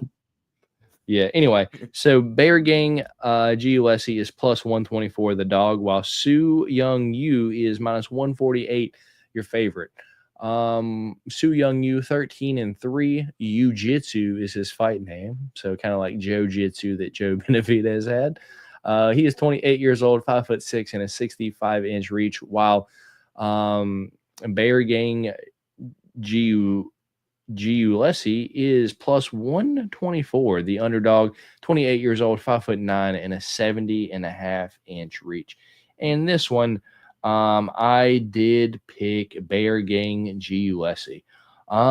Probably once again, just because he's the taller guy that I've seen look better on the feet. And, that's pretty much how these fights are going to play out, because let's not pretend that, Korean fighters have, great wrestling. I would say the top Korean fighter that has the best wrestling is probably Iron Turtle. And, he does get fights to the ground, but let's not pretend like he's a lock to go out there and, shoot for double legs and shit. So give me Giulesi to win this fight via decision. Which way are you going here, man?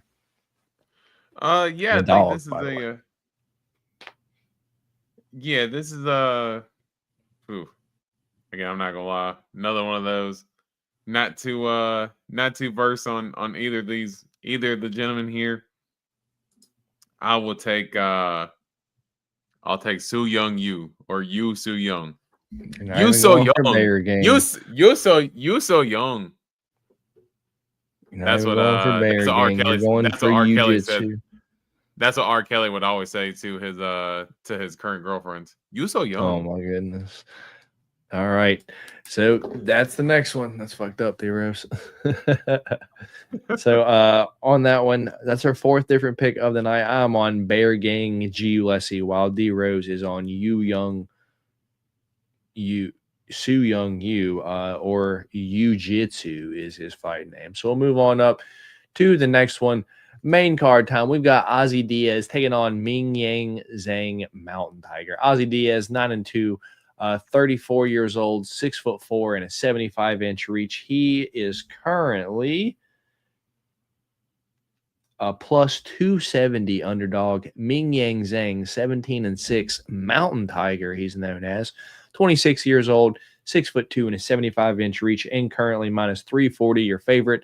And yeah, this is the one, D-Rose, where it's like neither one of these fighters have won a fight outside of the first round. Like if it goes to the second round, both of these guys will lose. So I've seen Ozzy Diaz fight a few people that were in the UFC, like Bevan Lewis, but I went back to watch that fight, dude. And at one point, Bevan Lewis was compared to John Jones. He was like training at like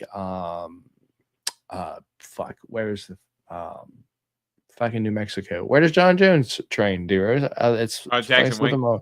Yeah, fucking Jackson Wing, like fucking that's where he trained. And he actually resembled John Jones in just the way that he like looked. And then I was watching the Ozzy Diaz versus Bevan Lewis fight, and he was like just fat. I was like, what the fuck happened to Bevan Lewis? It just it was almost like once he got let go from the UFC, just kind of fell apart. But still lost that fight too. Ozzy Diaz is not good, dude. He gets knocked out. And Ming Yang Zhang gets knockouts, dude, in the first round. And yeah, I think UFC is setting Ming Yang Zhang up really good here. So even though Ozzy Diaz is the number one ranked light heavyweight in California, I'm gonna pick Ming Yang Zhang Mountain Tiger to knock him out probably in the first round. Which way are you going here, D-Rose? Yeah, I'll lean the same way as well. Ozzy Diaz, while he's, the dude definitely goes for it and he goes out on his shield. But man, he actually got knocked out by Joe Pyfer on the Contender Series, and he got knocked out at 185. And honestly, I thought Ozzy Diaz looked a little bit doughy then. So even though he is 6'4", he's a tall dude. I just wonder how much his size going to actually carry, or how much is he just going to eat a bunch of carbs and stuff just to make sure he can make 205, versus where Ming Yang Zhang is actually a true 205er here. So yeah, and Ming Yang Zhang's got power as well. So yeah, I think this one could be fun for as long as it lasts. But yeah, I definitely see an early finish for Zhang, likely a knockout in the first two rounds. All right, me and D-Rose both on Ming Yang Zhang. We'll move on to one that's actually fun, dude. People that we actually know, that we can actually talk about. We've got Volkan No Time Oezdemir, 20-7, taking on Carlos Blackjack Alberg, 10-1. So Volkan No Time Oezdemir is 35 years old, 6'2", and a 75-inch reach. currently a plus 190 underdog, while Carlos Blackjack Ulberg is 34 years old, 6'4", a 77-inch reach, and currently plus one. Wow, I fucked both of them up. Carlos Ulberg currently minus 230, your favorite. So, yeah, dude, I just think that I think this is the right step for Carlos Ulberg, I guess. I really wanted Jamal Hill because I thought he was going to knock Jamal Hill out. But I guess this is probably the right step for Ulberg before he gets, those top fights, because he's not even in the top 10 yet. So he beats Ozdemir, which he should, dude. Ozdemir is a little bit older. He can get cracked. And I just don't know if he plays the game. I need him to play the game here, because the Ulberg's past few opponents have just like rushed in on him and tried to ooga booga him, tried to Gabe Green him, and that doesn't work. So I don't think Ozdemir does that. It's probably going to be boring as shit. So with that being said, I guess give me Ulberg to win this via decision, but I hate it because I want him to knock Ozdemir out, but I don't think Ozdemir is going to give him the chance. So just give me Ulberg via decision, outpacing him, working around the cage, just looking pretty. How about you, D-Rose? Yeah, and I will say too, I think this is the well-matched fight. As you said, I do think it's the right matchup for Carlos Ulberg, kind of moving him up. But as I just realized, he is 34, so time is of the essence for him to kind of challenge for the title. But I do think that Volkan, tough fighter, good boxing, good power. We've seen him go in there against the best of the best before. But I do think that Carlos Ulberg, he's just so sharp. He's so fast. And I think, you've heard me make the comparison 1,000 times, but dude, he has the hand speed of Michael Johnson at light heavyweight, like not lightweight, light heavyweight. Ulberg's hand speed is absolutely unreal. He has the second best left hook in the weight class behind Alex Pereira. The dude's left hook, if he's going backwards or forward, is going to hurt you if he lands it. So Ulberg's absolutely dangerous. I think Volkan Ozdemir is a smart fighter, so I'm with you. I don't think Volkan Ozdemir is going to throw himself out in the line of danger to get the knockout. I think he's going to be a little bit more methodical, but I just think Carlos Ulberg with the leg kicks, with his range management, he's got a sharp jab. I think Carlos Ulberg gets it done by decision. Yes, sir. Yes, sir. All right. Looks like we're on the same thing. So me and D-Rose both on Carlos Ulberg via decision. So we'll move on up to another fun fight, dude. We've got Kong the Joker Wang, or Tong, as I don't know what they're going to call it, like if they're going to call her Wang Tong this week or Wang Kong this week. But the Joker taking on Gabriela Gabby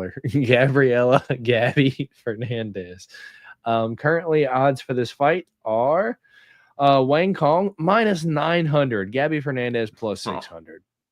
Yeah. Crazy. Wang Kong, 32 years old, 5'6", 66.5-inch reach, while Gabriela Fernandez, 31 years old, 5'6", and a 66-inch reach.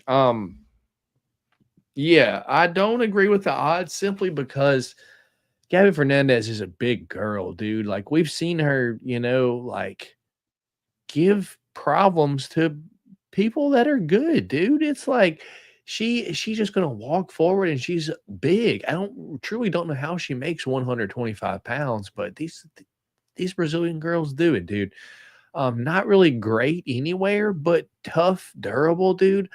I don't know if Wang Kong knocks her out early, dude. This is one where I'm thinking I know a lot of people probably going to be on Wang Kong to knock out Gabriela Fernandez. What's that? Oh, I actually have odds for that. Wang Kong to knock out Gabriela Fernandez is plus 250. Okay, never mind. What I was leaning towards saying is true. I was gonna say I think this probably goes a little bit over, and Wang Kong probably wins this via decision, dude. But Wang Kong via decision is minus 120, and that's probably the way it goes.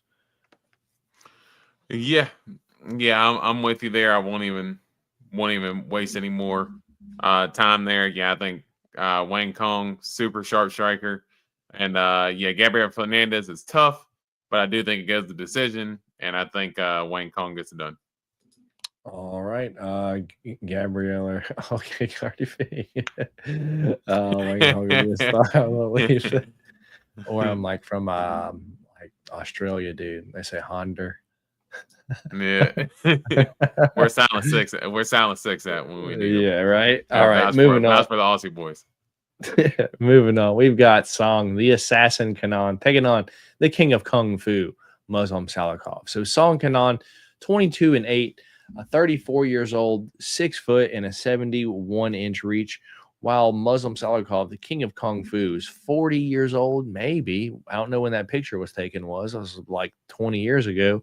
Maybe it was 40, 10 years ago. Anyway, he's 5'11" and a 70-inch reach. Currently odds for this fight, minus 180 for Muslim Salikov and plus 150 for Song Kanan. And yeah, I guess I get the odds, the Rose, because really Song Kanan don't really do a whole lot, if I'm going to be honest. He just kind of just stands there. And at least out of the two of these fighters,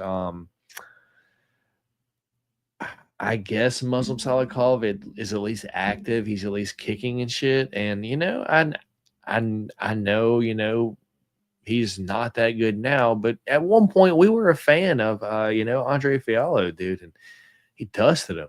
So yeah, dude. With that being said, I'm gonna go with the slight favorite here. I guess. Well, I don't know if he's slight. What is this odds? Yeah, he is a slight I guess favorite. Almost 2-1. Give me Muslim Salikov to win this fight, man. Which way are you going here? Yeah, this was a little tough for me to call. I'm not gonna lie, because I can actually see both fighters winning, because Muslim Salikov, he's fought some tough competition. As you said, he's pretty active on the feet for the most part. Now, is it every shot a death kill? No, but he is always active, and a lot of times if a round is close, that activity can kind of edge it out there. I think Song Kanan, I think his boxing has looked a little bit better over his last few fights. And I thought that, which I know the Ricky Glenn fight was it was a weird fight to even make, but I thought his boxing actually looked pretty good in that fight for the most part. He used good footwork. He was able to stuff takedowns for the most part. Now we know Salikov is going to keep this standing on the feet. But man, I'm not gonna lie. I'm going with the youth here. I like Song Kanan. I like his boxing. I think if he can keep it in tight, don't stay in Muslim Salikov's kicking range. We know Muslim Salikov loves to throw the spinning back kick, and spinning head kick. So you got to be wary of that. So I think Song Kanan kind of crowd that range with the boxing. I think Song Kanan can get the upset here for a decision. So give me Song Kanan by decision. I mean, we are in China, so I mean, the crowd could be really cheering for their Chinese fighter here. Wouldn't really surprise me. Wouldn't surprise me too much. Let's see. If she wins, give her Macy Barber a bunch of wings and dongs on this card. All right, we'll move on up to the next one. We've got Yan Xiaonan taking on Tabitha Baby Shark Ricci. So Yan Xiaonan is 35 years old, 5'5" and a 63-inch reach, while Tabitha Baby Shark Ricci is 29 years old, 5'1" and a 61-inch reach. Currently odds for this fight, Yan Xiaonan minus 198, the favorite, and Tabitha Ricci plus 164, the dog. D-Rose, I'm going to go ahead and pass to you here. I feel like I know which way you're going here, and you probably know which way I'm going here, so I'll just go ahead and pass to you, and I'll let you break it down, man. Yeah, I think this fight it's definitely a contrast in styles. Now does Tabitha Ricci have she has enough striking to keep her balanced as far as where she's at, but we know her bread and butter is going to be the grappling and the wrestling, versus where Yan Xiaonan is, we know where she gets it done, and that's on the feet. She's a super striker, got good counter punching, as we've seen in that Jessica Andrade fight, and she can move forward as well. Now is her takedown defense the best? No, but I will say she has improved, and I think in terms of maybe did she get tossed around by Wei Li a little bit? Yeah, but I mean, at this point, most people are getting tossed around by Wei Li, and Carla was able to obviously take advantage of Yan Xiaonan's ground game. But I think she's made a couple of strides of improvement since then, and I just think the size advantage is going to be a little bit too much for Tabitha Ricci as well. Yan Xiaonan's gotten a lot better with using her footwork. I think in the Mackenzie Dern fight, as well. You can see that her footwork looks a little bit better in terms of, how she's going to fight when she fights a grappler. And Tabitha Ricci's takedowns are not necessarily the best either. And I think, to me, I just think Tabitha Ricci's going to have a hard time finding that range to get to Yan Xiaonan to get the fight where Ricci wants it to get to. So, I like Yan Xiaonan here. I think it's I think it's a tough competitive fight, but I still think you'll probably see a unanimous 30-27 for Yan Xiaonan here for the decision win. See, me, I'm the opposite way, and probably not going to surprise you, because I think UFC is behind Tabitha Ricci. They see something maybe that can get her into the top 5, because UFC is really pushing her, dude. She's, in with Callum Walsh, the UFC's, promoting him. He's like their only boxer, if you will. And I cannot get over, dude. Yan Xiaonan lost her last fight, dude, 3 different ways in one fight. She lost by submission. She got knocked out. And then she lost the decision at the end, dude. I don't know if that's ever happened where we can lose all 3 ways you can lose a fight in one fight. And so it just doesn't look great to me. It doesn't look like she's improved her ground game in the slightest, because who's Carla Esparza finishing, dude? She has 1 knockout ever, and that's over Yan Xiaonan. So if Carla can get you down with ease like that, dude, I think Tabitha Baby Shark can shoot in and pick up Yan Xiaonan and just throw her down. And if she's on her back, dude, she don't know how to get up. So give me Tabitha Baby Shark Ricci to win this fight via decision. Probably not surprising you too much, D-Rose, huh? And no, I know you're a Baby Shark fan. I mean, how can you not be? I'll let you answer Anton's question here. Yeah. Man, I need a list, but she's definitely up there.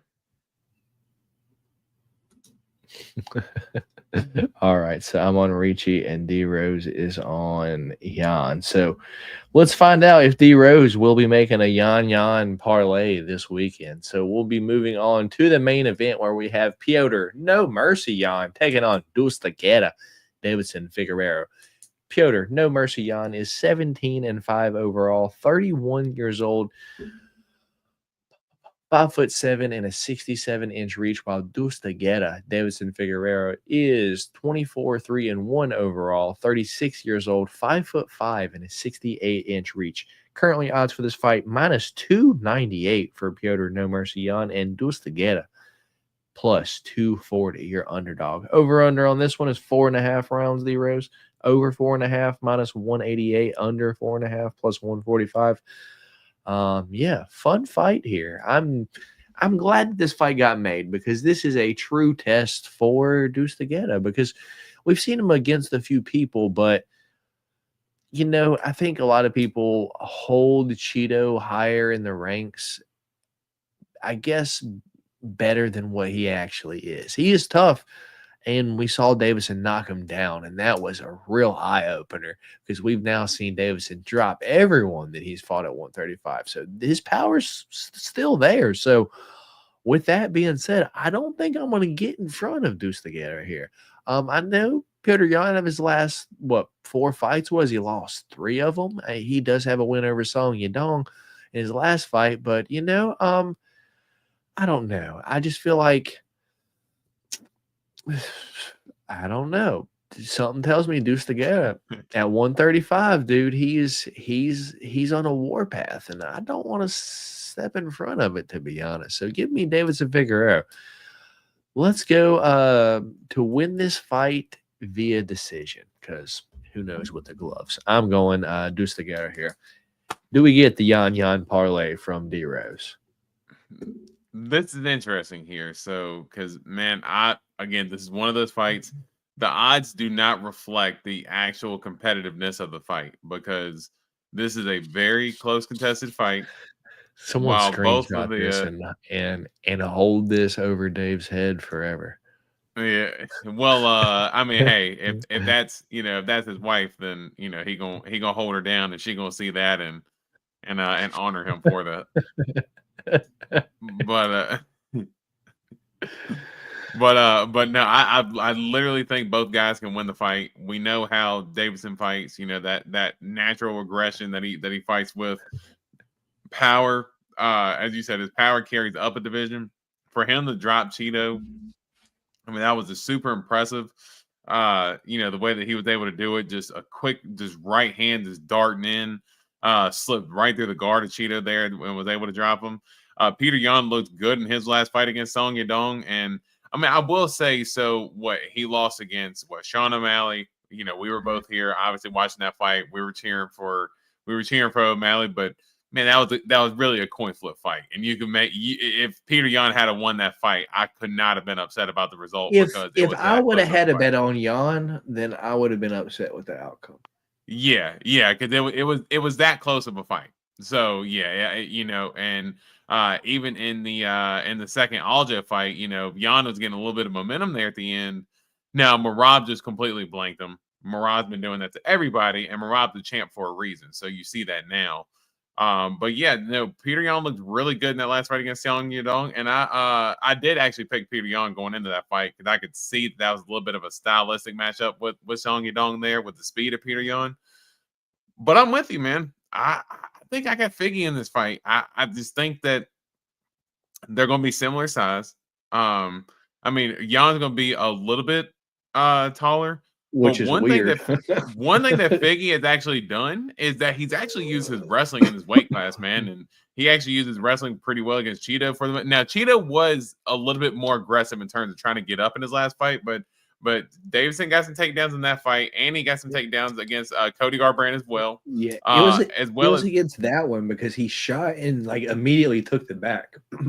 Yeah, no, it was super slick, man. And we've seen Peter Yan give up positions on his back before. You know, he basically gave up whole rounds to Aljo, so that way, you know, he wouldn't get submitted, and he was content going into the next round. I think you can see a little bit of that in Davidson's game this weekend in terms of mixing up the takedowns and the boxing there to get a decision win, man. So yeah, I'm actually with you. I do like now typically when we're both on a pretty big underdog in this main event type spot, usually we're wrong.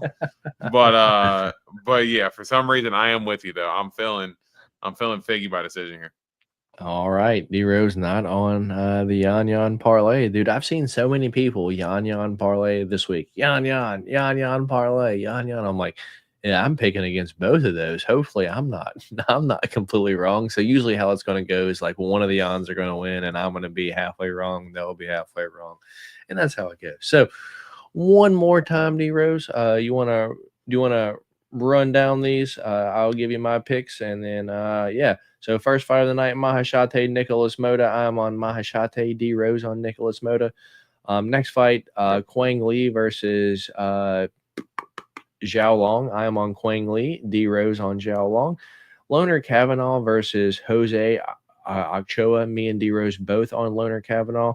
Carlos Hernandez versus Tumen Dimbarel. I'm not trying the first one right now. I'm on Carlos Hernandez. D-Rose on Tumen Dimbarel. Next one is Zhao Kan Feng taking on Shi Ming. Me and D-Rose both on Zhao Kan Feng. Then we've got Kiru Sahota taking on Dong Hun Choi. Me and D-Rose both on Sahota there. Wait, hold on.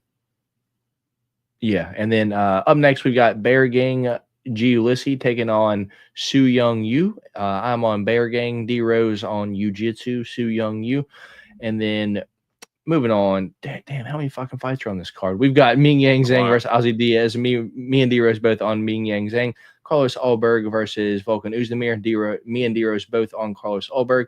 Wang Kong versus Gabriela Fernandez. Me and D-Rose both on Wang Kong. Muslim Salikov versus Song Kanan. There we go. I'm on Muslim Salikov. D-Rose is on Song Kanan. Tabitha Ricci versus Yan Xiaonan. I'm on Tabitha Ricci. D-Rose on Yan Xiaonan. And main event, me and D-Rose both on Davidson Figueiredo. Sound right to you? Yeah, no, that sounds right to me. And right. I guess for the three different picks, yeah, we can go ahead and decide this thing.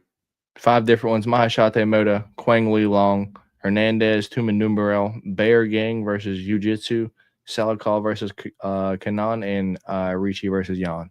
So 3 of those. Yeah, let's go Xiao Long and Quang Li. So we'll throw that fight in there. Let's do Song Kanan and Muslim Salikov. All and right. Let's do Yan Xiaonan versus Tabitha Ricci. All right. And do we have a backup just in case any of these don't happen? I guess we could throw in it's Su Young. Let's just go Mahashate and Nicholas Mota. Those are the other ones that I remotely know. So all right. Backup. All right. So 3 different picks for this weekend. Quang Li versus Zhao Long.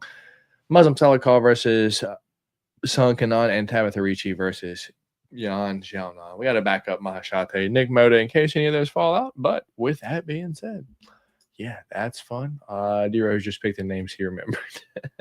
Yep.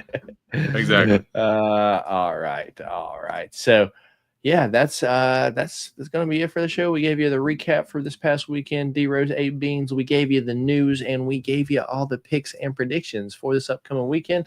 I'll be here live sometime Friday. Probably not going to do 10 p.m. Friday Change of Cheddar because the fights are going to be a couple hours after that. So you guys will probably get an early day Change of Cheddar on Friday from me.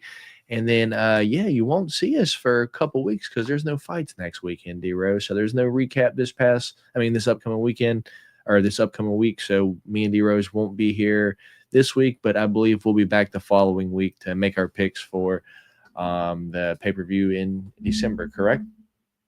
Yeah. Yeah, well, right. is that soon? Wow, I didn't realize the pay-per-view was that soon. Yeah. It's crazy.